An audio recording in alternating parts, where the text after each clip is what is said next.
Radio 4.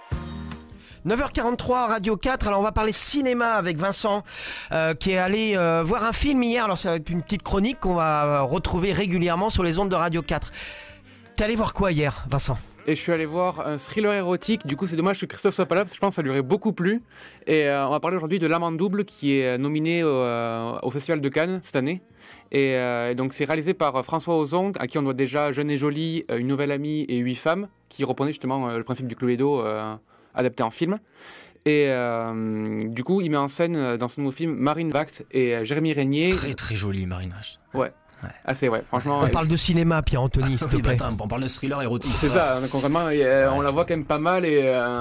Pas mal à poil, c'est ça que tu veux dire. C'est ça, voilà. On la voit quand même pas mal. Encore elle joue dans le film. Mais le visage quand même, on voit le visage quand même. On voit aussi, je pense. D'accord. On la voit même de l'intérieur. Bon, vas-y, dis-nous ce que tu as vu. Et donc du coup, pour le pitch de base, on va dire, c'est l'histoire d'une fille, Chloé, qui se sent un peu mal dans sa peau et du coup va voir un psychiatre. Le fait est qu'elle tombe amoureuse de lui et lui tombe amoureux d'elle, du coup ils se mettent ensemble, mais au bout d'un moment elle se rend compte qu'il lui cache des choses et elle essaie de démêler un peu le vrai du faux et trouver qu'est-ce qui se passe dans sa vie, quoi. D'accord. Et à partir de là, le film part dans une espèce de spirale vraiment un peu paranoïaque et avec beaucoup de rebondissements et des moments avec énormément de tension et assez intense. Et il y a une vraie maîtrise du rythme et du dynamisme qui est assez remarquable dans le film, franchement.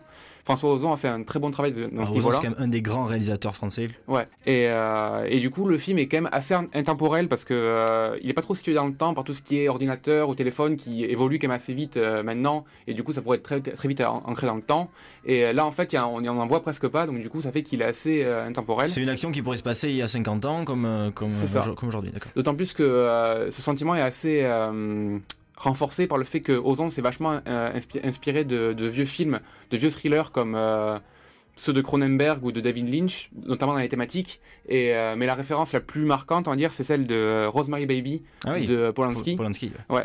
Et qui est un très bon film d'ailleurs. Ah oui. Et que ce soit du coup particulièrement flippant. Ouais, un peu, ouais. Et donc du coup que ce soit l'aspect très androgyne du coup qu'a pris Marine Vact dans ce film-là, ou le fait qu'on ne soit nulle part en sécurité, même dans sa propre maison, ou encore même il y a une espèce de vieille voisine qu'elle a et qui est un peu flippante et on sait pas trop qu'est-ce qu'elle veut, elle vient tout le temps la voir et donc, du coup ça fait comme dans Rosemary's Baby. C'est ça.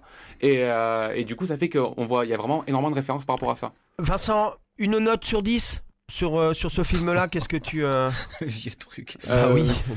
Je pense que je mettrais un 7 ou un 7 ou un 8, ou un 8 je pense, entre les deux. Bon. Autre chose à rajouter, Vincent ?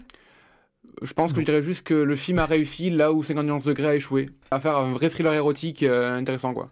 D'accord. Merci Vincent. Merci Vincent, merci Pierre-Anthony pour quelques cette belle analyse sur le cinéma, je vois que t'es très très calé.